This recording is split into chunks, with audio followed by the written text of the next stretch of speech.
Good morning, YouTube. Hopefully you guys are doing well.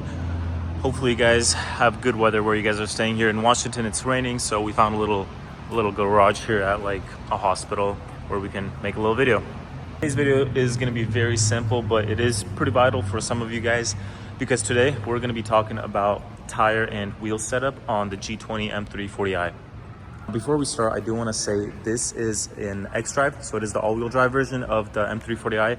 Of course, there is a rear-wheel drive. From my understanding, this setup will work on a rear-wheel drive car, and you can also most likely run a lot wider tires on the rear than I am, and I'll get to that in a second here because the power is only going to the rear wheels, but here the power is going on all four wheels, and if you have too big of a difference between the rear and the front, you're going to mess up your drivetrain. All right, so before we get into the specs, I want to tell you guys why I decided to go with these wheels. The first time I saw Apex VS5Rs, I believe that's what they're called, I fell in love with how the wheel looks. On my previous cars, on my A4, I've had an Oddhon AFF7, and it has a similar design to this.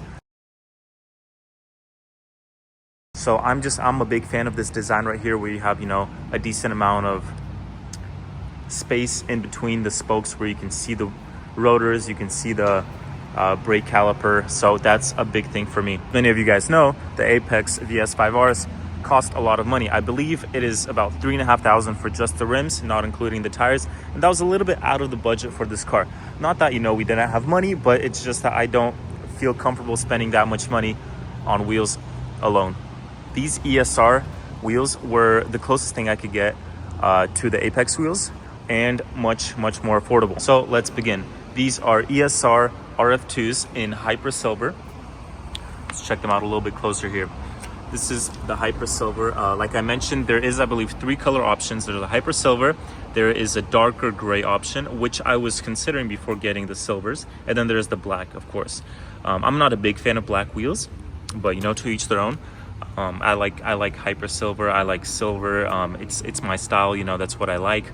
I did have chrome before. For some of you guys that have checked out my previous videos, but I'm not a huge fan of it as well. Maybe if it was a different car, I would be. But silver for me is the way to go. These wheels are 19 by 9.5. All 4 of them are 19 by 9.5, so it's a squared setup, not staggered. Of course, you can get them staggered, especially if you're a rear-wheel drive M340i.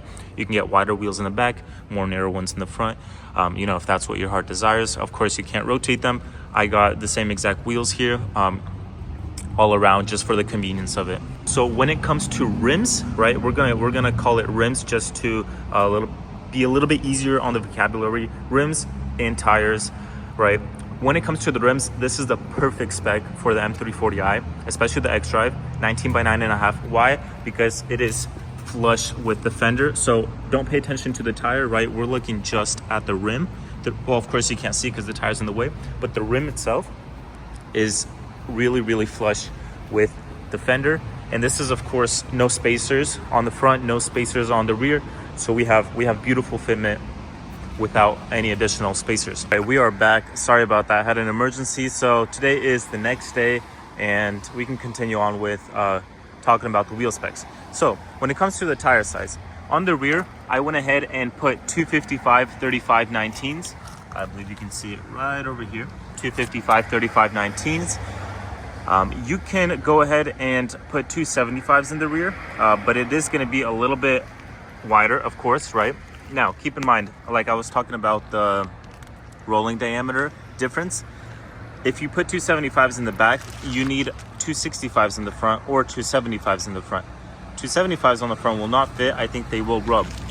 So my setup is 255s in the back and 245s in the front. All right, and on the front, we have 245/35 19. Basically, with this setup, we have 255, 245. We are increasing the rolling diameter by 0.8%. And according to the forums, as long as you stay under 1%, you'll be okay.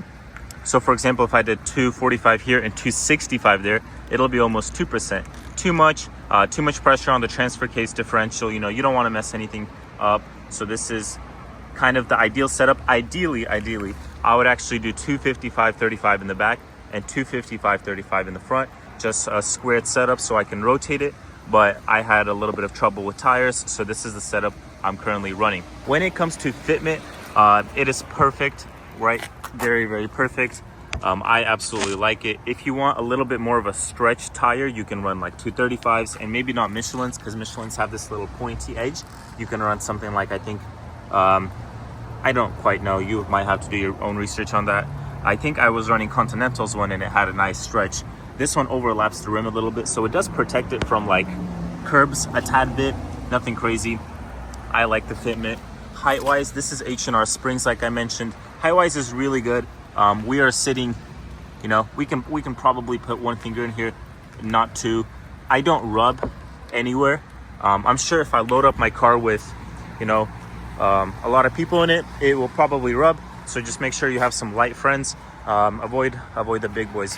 Anyways, for the back is sitting a little bit higher, so I can put one finger, maybe, you know, almost two fingers, so a tad bit higher. But I only driven on the setup for about a day, so it does need to settle in a little bit. So I'm expecting it to be pretty much the same as the front.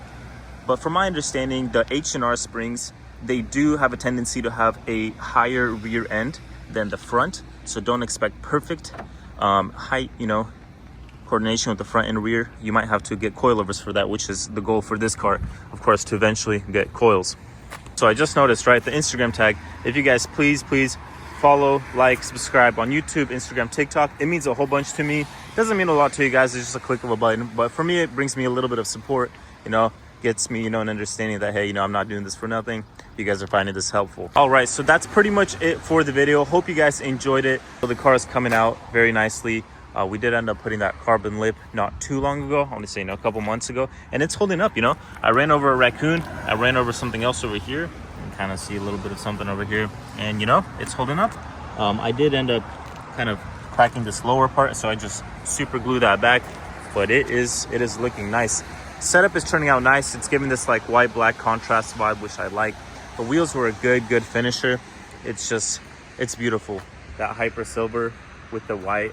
Let's get a closer look. Look at that. That is very nice. I like it. I like the fitment on the back, you know, the front, everything looks perfect. So today, actually, I'm gonna go ahead and try to install the diffuser and some of these rear canards over here. I did get a trunk lip for it, but the one I got, it is way too high. It just has this like super high kick to it. I want one that goes out a little bit. Anyways, that's for the next video. Hope you guys enjoyed the video. Once again, if you like the video, please like, comment, subscribe. It helps me out a ton. And follow the Instagram for some more updates. See you guys.